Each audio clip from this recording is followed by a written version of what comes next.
I have always been a geek. Since I was a kid, I was a fan of anime, video games, cartoons, name it. I was a fan of it. So that's how I got interested in doing voice acting. I started doing it as a hobby at first when I was a kid, around 10 or 11. Was until I was about 17. Time I was doing voice acting online for independent games, animation, that stuff. So that's really how I got my experience until 2020. I was cast for original cartoons like Lil Wild, that's actually in Singapore, and now on Netflix in some regions. I was on Jelly Ben and Pogo in the United States, on PBS Kids, and then now Riot Games.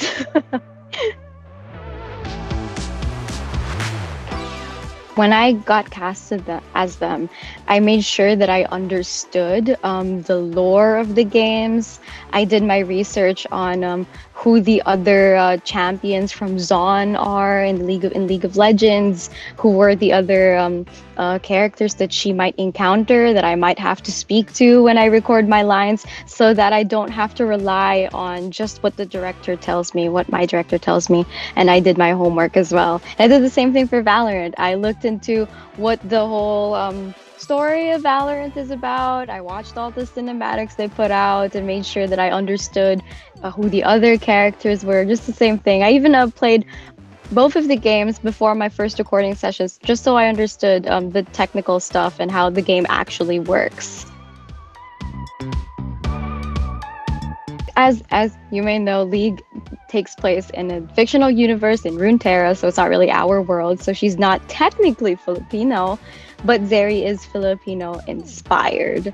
And so she and Neon share similar traits, especially in their Filipino traits, like the love for the family, the being close with the family, and the sense of community that they both have in them.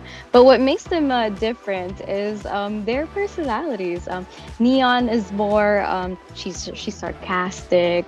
Her humor is kind of dry. She will be reluctant to do something and stuff, but on the opposite side, Zeri is super happy-go-lucky. She's super positive. She's really cheerful, and she's so game all the time. And that's what makes them. That's what separates them. But they're united by their common Filipino traits, and of course their lightning abilities. I know how much this means for Filipino gamers because I am a Filipino gamer. I grew up playing video games, and growing up, I didn't see a lot of Filipinos in the games that I played. It was very rare, if any.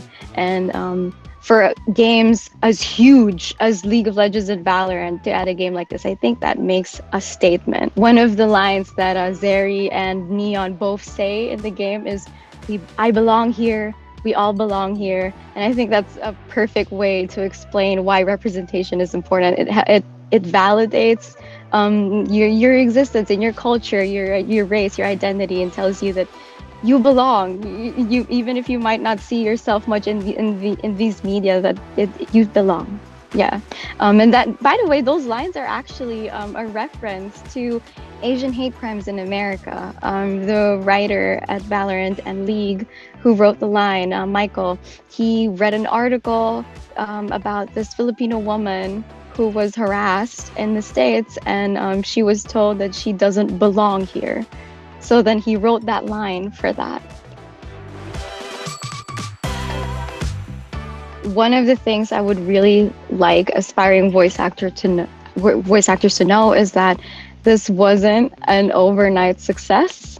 A career in voice acting isn't, you can't take shortcuts here. It's like any other profession. You have to put in the work and get relevant experience, just like any other job.